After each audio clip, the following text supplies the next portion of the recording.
What's going on, everybody? Kalipis Tech here, coming back at you with another video. In this video, I'm going to be giving you some tips and tricks for the Samsung Galaxy A23 5G to help you get more comfortable using it. Now before we go any further, I do want to remind you to hit that subscribe button, and if you want to learn more about this phone, I will be linking to several other videos about it in the description, as well as some information about pricing, availability, and my favorite accessories for it. But with that being said, let's get into it. So the first thing I want to show you is how to change your wallpaper. Now this is a real easy thing to do. First thing we're going to do is go to settings, which you can do one of two ways. First of all, you can find it in your app drawer. So if you go like this, and the settings app is right here.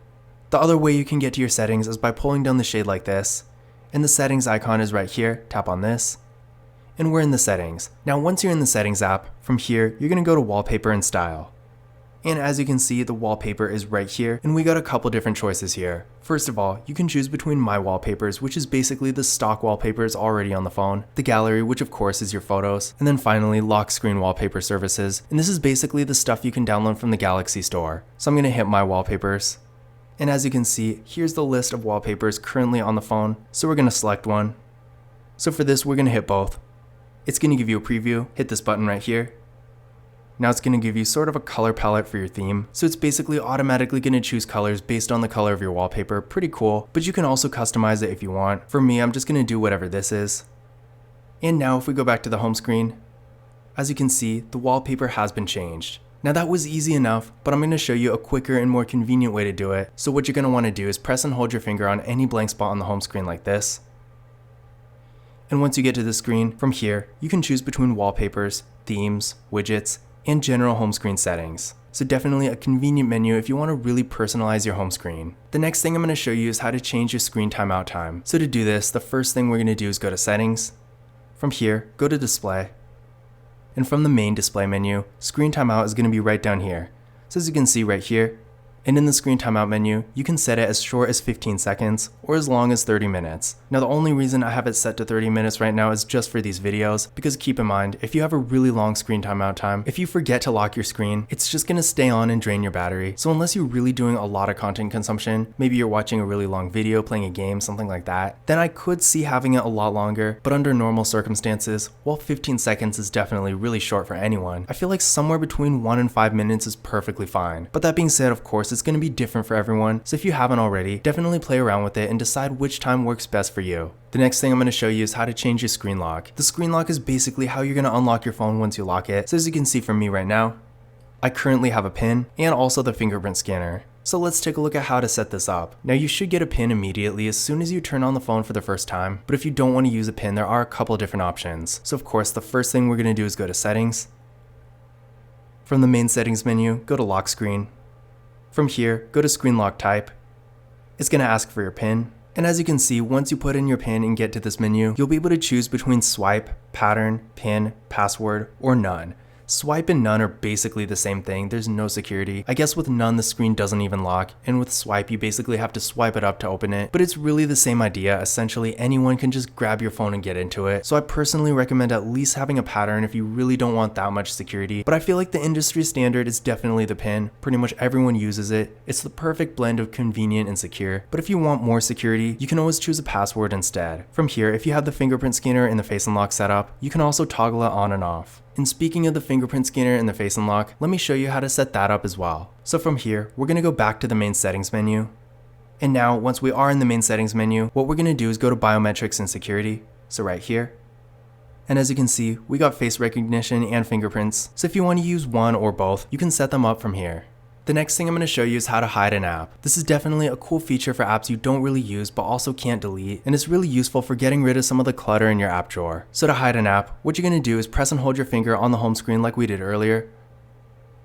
From here, go to settings, and from here, go to where it says hide apps.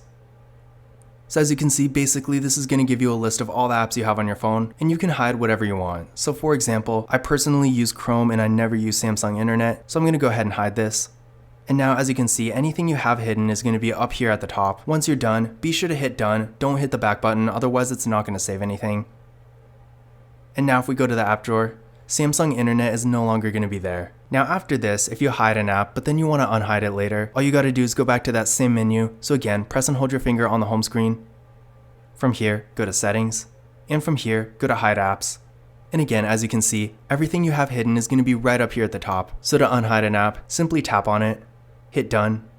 And now if we go back to the app drawer, the app is going to be right back where it was. Now keep in mind though, if you have something on your home screen and then you hide it, and then you unhide it later, it's not going to go right back to where it was before. It's just going to end up back in your app drawer, kind of like if you downloaded a new app or something. So if you do unhide an app and you want it back on your home screen, you are going to have to drag it back yourself. The next thing I'm going to show you is how to change your system navigation. Now, if you look down here, you'll see we got pretty much the classic 3 buttons most Android phones have, but I'm going to show you some other options we have. So to get to these options, first thing we're going to do is go to Settings.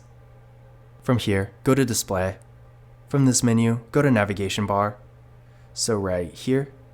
And as you can see, we do have a few different options. By default, the Recent Apps button is going to be on the left, and the Back button is on the right, but you can switch these. So you can always do that if you want. And in addition to this, we can also go to a completely different type of system navigation. So if we go to Swipe Gestures, the buttons at the bottom are going to be replaced with one line, and it's going to be a little bit more minimalistic and kind of more modern looking. So in case you've never used this before, let me show you how it works. So to go home, swipe up like this.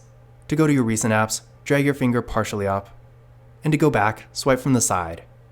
So definitely real useful and pretty easy to use, but I know it's definitely not for everyone either, and a lot of people prefer the buttons. But I would say if you haven't already, definitely give gesture navigation a shot, because who knows, you might end up liking it. After all, something like system navigation is really going to be up to personal preference, so it's definitely going to be a little different for everyone. The next thing I'm going to show you is a feature called Easy Mode. Basically what this does is pretty much enlarges everything on the phone and makes things a little bit easier to see. So to get to this feature, we're going to go to Settings.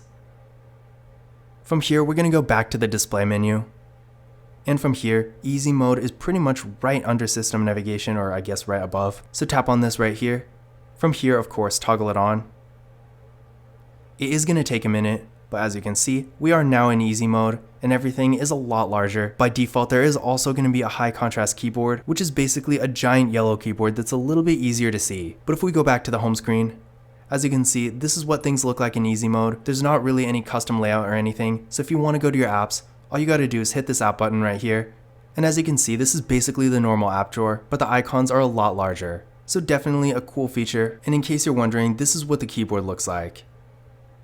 So definitely if the normal keyboard is a little bit harder for you to see, this keyboard might be a little bit easier. The next thing I'm going to show you is a feature called Touch Sensitivity. Now this basically makes the screen a little bit more sensitive, and that way if you have a screen protector, the phone is still going to be easy to use. So to get to this, what we're going to do is go to Settings, go right back to the display menu. It's going to be pretty much right at the bottom. So as you can see right here, toggle it on. And once it's on, the phone is going to be a lot easier to use with a screen protector.